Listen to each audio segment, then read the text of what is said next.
नमस्कारः। स्वागतम् अत्र भवतां सर्वेषां संस्कृत व्याकरण पाठने। आप सभी का एक बार पुनः संस्कृत व्याकरण की कक्षा में स्वागत है।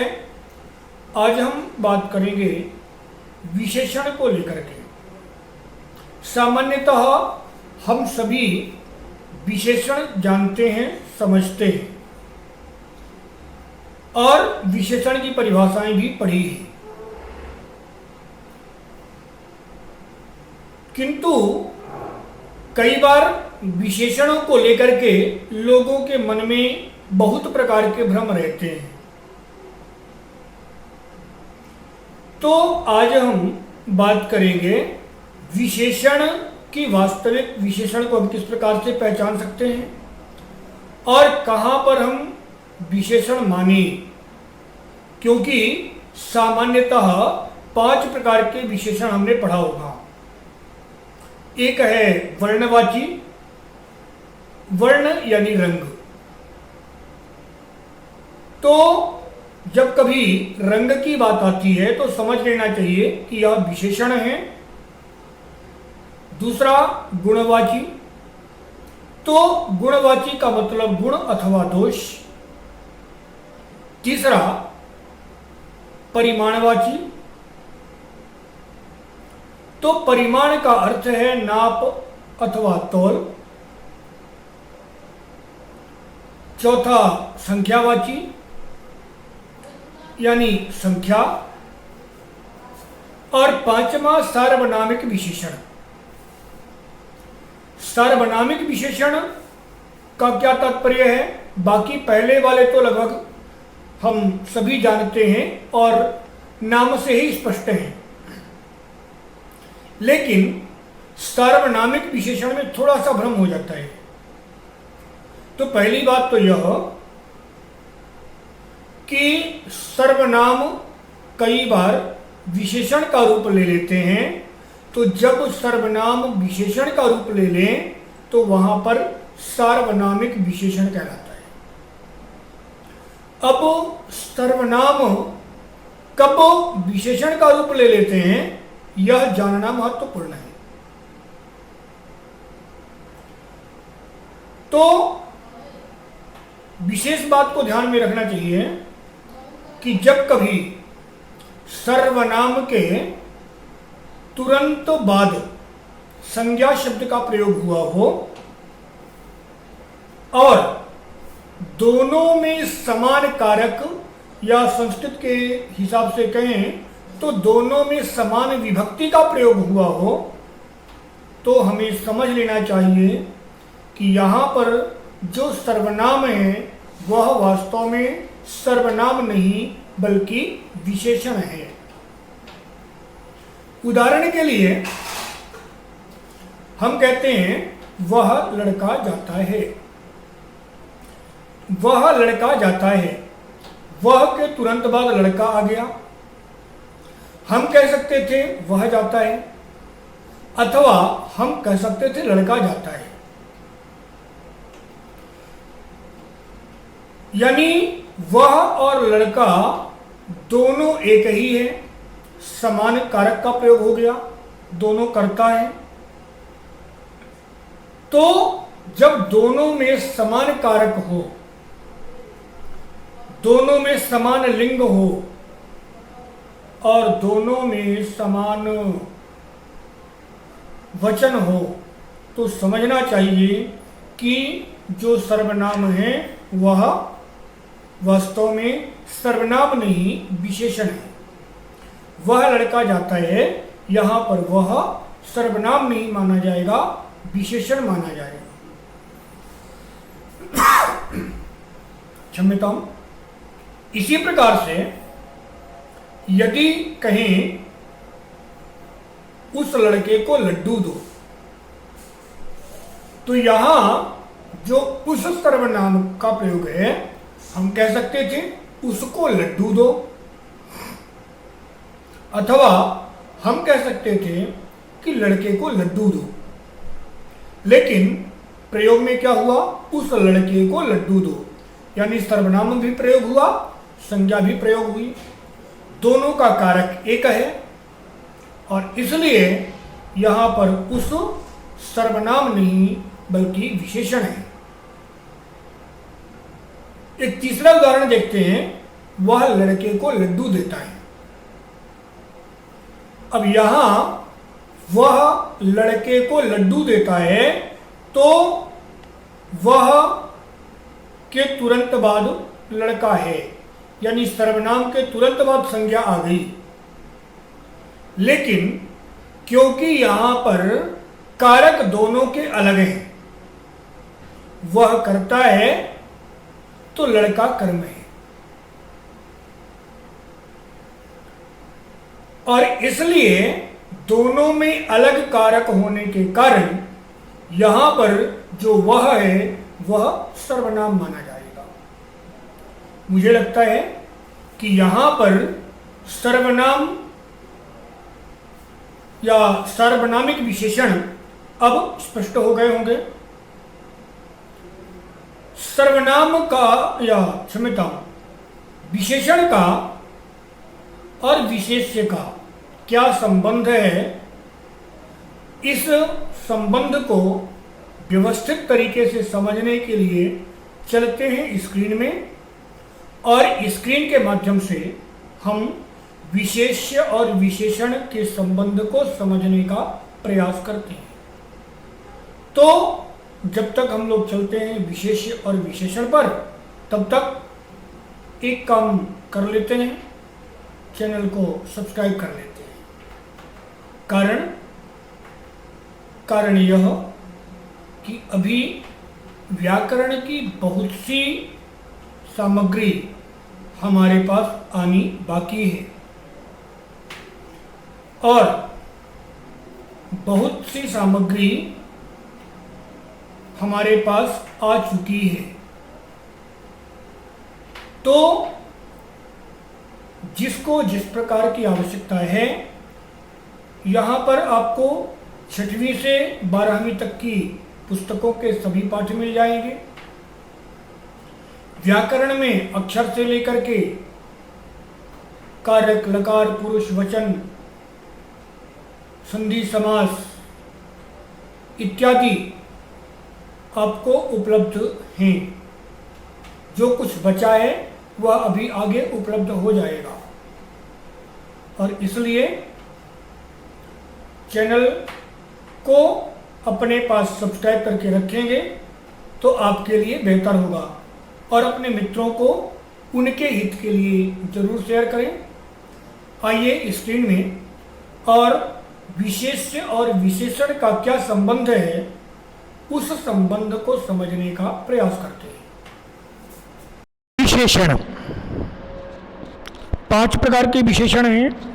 रंग या वर्ण, दूसरे गुण, तीसरे संख्या, इसके बाद परिमाण, परिमाण का मतलब नापतोल, और इसके बाद सार्वनामिक विशेषण।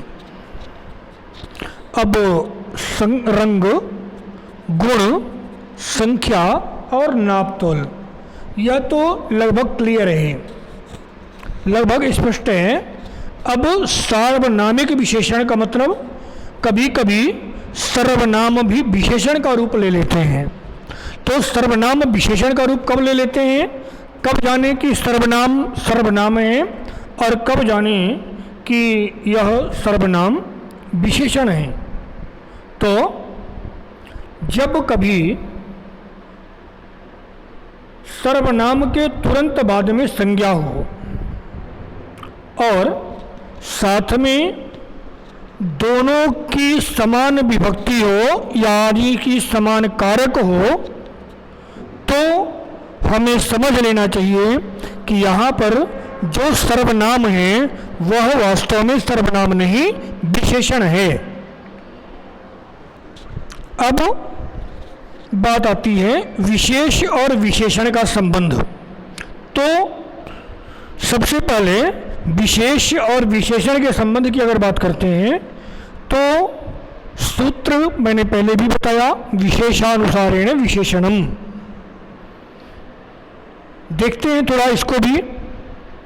तो विशेष्यानुसारेण विशेषणम, अर्थात विशेष्य जिस पुरुष, जिस वचन, जिस लिंग अथवा विभक्ति, तो जिस, क्षम्यताम पुरुष की बात तो मैंने कह दिया, विशेषण यानी विशेष जो है जिस लिंग, जिस वचन और जिस विभक्ति का होगा, विशेषण भी उसी लिंग, उसी वचन और उसी विभक्ति का होगा।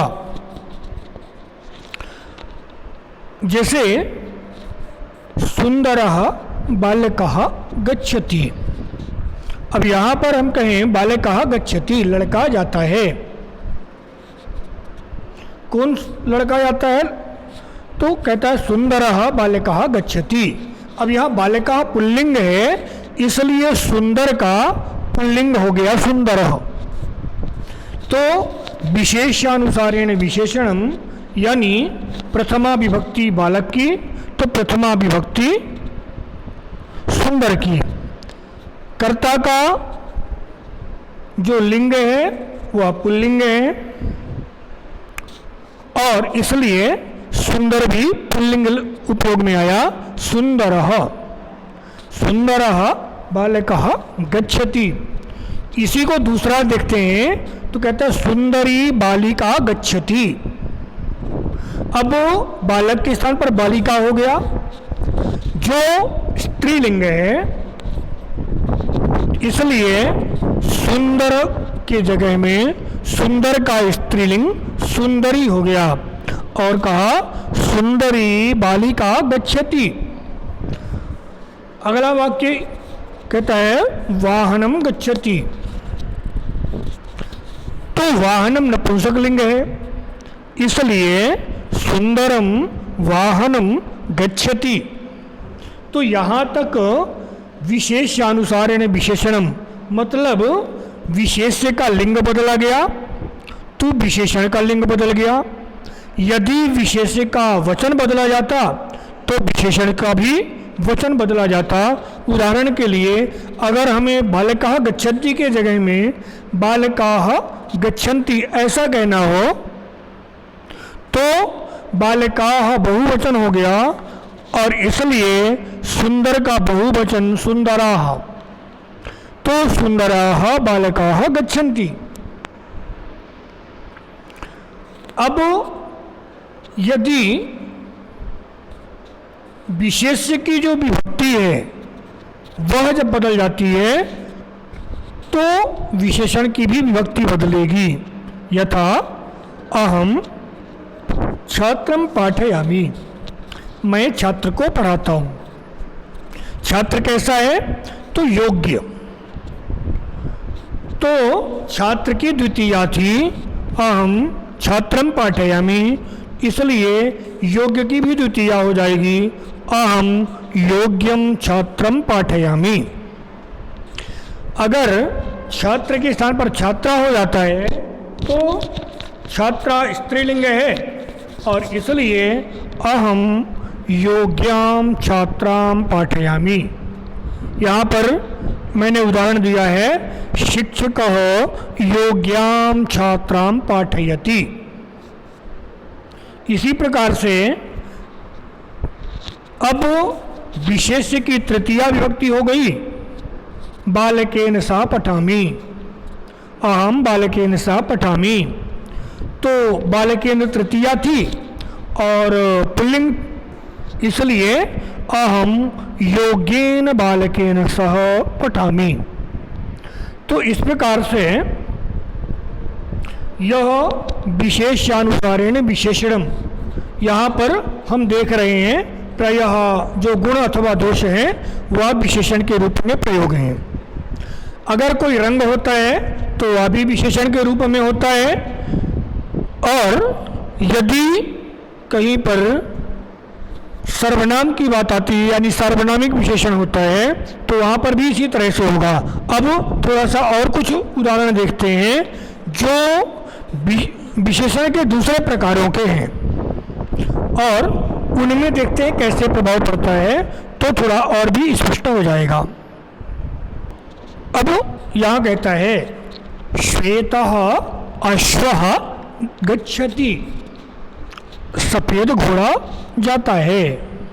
घोड़े का रंग है सफ़ेद है, और इसलिए रंग क्योंकि विशेषण है और इसलिए घोड़ा विशेष्य होगा। तो घोड़ा विशेष्य है जो पुल्लिंग का है, इसलिए जो रंग है श्वेत वह भी विशेष्य होगा, विशेषण होगा, और वह भी प्रथमा विभक्ति का होगा, यानी पुल्लिंग होगा। श्वेतः अश्वः गच्छति। स्त्रीलिंग में कहें तो श्वेता अश्वा गच्छति, सफ़ेद घोड़ी जाती है। तो घोड़ी स्त्रीलिंग हुआ, और इसलिए श्वेत का भी स्त्रीलिंग हो गया श्वेता।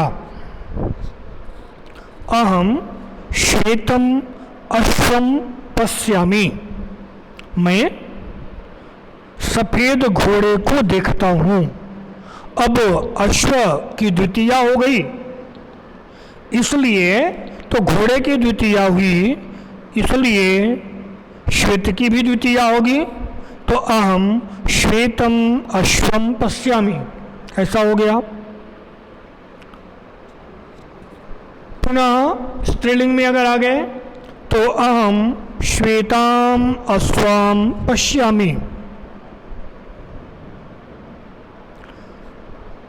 पुनः इसी प्रकार से यदि विभक्ति में परिवर्तन होता है तो विशेषण के भी विभक्ति में परिवर्तन होगा और विशेष्य के विभक्ति में भी परिवर्तन होगा।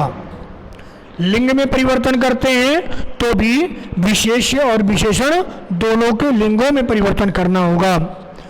अब कुछ सार्वनामिक विशेषण को समझ लेते हैं, उनका कैसा उपयोग होता है, तो यह और भी स्पष्ट हो जाएगा। इसी प्रकार से एकः पुरुषः गच्छति, एका महिला गच्छति। स्त्रीलिंग में आएंगे द्वौ बालकौ गच्छतः, द्वे बालिके गच्छतः। पुल्लिंग स्त्रीलिंग, पुल्लिंग स्त्रीलिंग। तो जब माने अगर संख्या आती है तो संख्या भी विशेष्य के अनुसार ही होगी। 1 से 4 तक की संख्या यह तीनों लिंगों में अलग अलग चलती है, और 5 से आगे की संख्या तीनों लिंगों में एक समान हो जाती है। इसलिए पंच बालकाः गच्छन्ति और पंच बालिकाः गच्छन्ति दोनों आता है, तो अपने को यह नहीं समझना चाहिए कि यहाँ पर पंच उभयलिंग मने वही है। यहाँ पर यह जान लेना चाहिए कि बालकाः गच्छन्ति, पंच बालकाः गच्छन्ति, इसका मतलब यह है कि यहाँ का जो पंच है वह पुल्लिंग का है, और बालिकाः गच्छन्ति, पंच बालिकाः गच्छन्ति, तो यहाँ पर जो पंच है वह स्त्रीलिंग का पंच है। तो विशेषानुसारेण विशेषणम सूत्र। अब आगे कहता है सह बालकः गच्छति, वह लड़का जाता है। तो बालकः गच्छति और सह गच्छति, सह बालकः गच्छति। यहाँ पर बालिका सह के तुरंत बाद है, और मैंने बताया था कि यदि सर्वनाम के तुरंत बाद में संज्ञा हो और सह भी प्रथमा विभक्ति का है, एक वचन का है, और बालिका भी प्रथमा विभक्ति का एक वचन का है, तो इसलिए सह बालिका गच्छति, सह यहाँ पर सर्वनाम नहीं कहलाएगा, सह विशेषण कहलाएगा। सह बालिका गच्छति, इसी को कहा तेन बालकेन सह अहम गच्छामि। बालकः तृतीया था, वो बालकेन हो गया, तो सह के जगह में भी तृतीया विभक्ति यानी तेन हो गया। ताम बालिकाम अहम पश्यामि। बालिका स्त्रीलिंग था, द्वितीय विभक्ति था, इसलिए स्त्रीलिंग द्वितीय विभक्ति का हो गया ताम। ताम बालिकाम अहम पश्यामि। तस्मै रामाय नमः। रामाय नमः, राम को प्रणाम। किस राम को प्रणाम? तो कहता तस्मै रामाय नमः, उस राम को प्रणाम। यहाँ पर तस्मै सर्वनाम नहीं, सार्वनामिक विशेषण है। कहते हैं उस वृक्ष से फल गिरता है, तो तस्मात् वृक्षात् फलम पतति। इसी प्रकार तस्मिन् गृहे अहम मम मित्रम निवसति। मुझे लगता है कि यहाँ से विशेष्य और विशेषण का संबंध आपको क्लियर हो चुका होगा, स्पष्ट होगा। इसके बाद भी यदि कहीं किसी को कोई समस्या है तो आप प्रश्न करके अपनी उस समस्या का समाधान प्राप्त कर सकते हैं। प्रश्न करने के लिए आप कमेंट बॉक्स में कमेंट डाल दें और उसका उत्तर मैं यथासंभव अवश्य दूंगा। आज के लिए इतना ही। वदतु संस्कृतम जयतु भारतम।